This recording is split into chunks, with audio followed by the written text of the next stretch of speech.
I've decided to build a custom Minecraft world. It is going to be an RPG-style adventure full of completely custom terrain and mob fights. To begin this map, I need an initial platform to start the build on. So I decided just to build a little bit of a pillar here, just kind of a placeholder, where I can go into the Axiom mod. This is what I'll primarily be using for all the terraforming. I can just create a giant flat circle. I decided to make it about 600 blocks in diameter.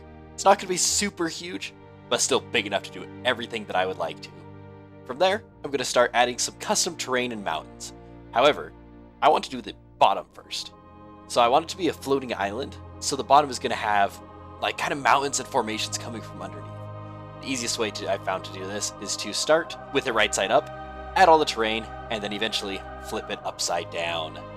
So as you can see here, I am just going and painting all of the mountains and natural structure and layout of the underside of this floating mainland.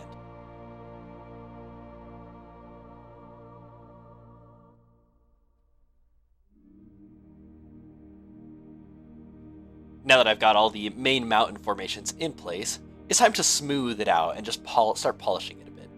Also, I'm going to be going along the edges to rough up the edges a bit, because the island isn't going to be a perfect circle. That just wouldn't look natural. I'm just going to bring down some parts, rough up the edges, remove a little bit here, take a little bit there.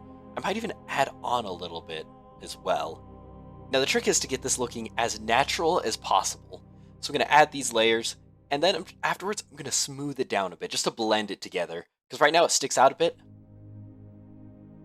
There we go. Just a little bit of blending, and it looks great. I'm just going to continue doing this all of the way around until we have a nice, natural-looking structure. Alright, we are to the final stretch. I'm just going to add the last couple little bits here, just blend it in, smooth it in, and now this is looking good. Let's do a quick little look around. Okay, that's looking pretty good.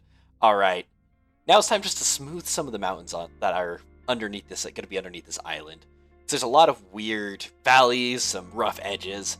I'm just going to take and smooth out just a bunch of these mountains, just to make it look and flow all nice together.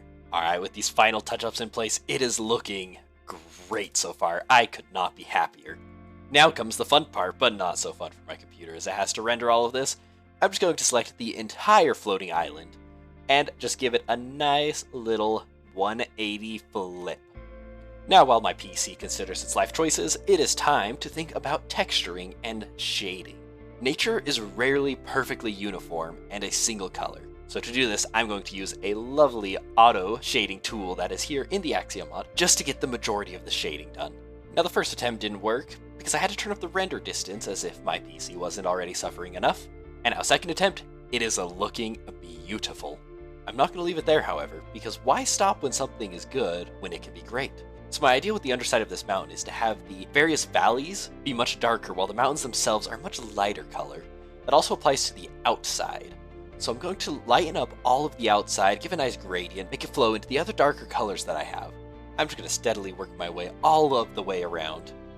At some point I remembered that potions exist, and I drink a night vision to help both you and I's viewing pleasure. Now that I've gone around the whole outside once and done the majority of the blending, I'll just take and make my little brush tool much smaller so that I can get those fine little details and parts that I might have missed. Now that that's done, we'll give the quick 360 and make sure we didn't miss anything. Taking a step back and turning on some shaders, you can see the main island of what I am calling the Shattered Lands.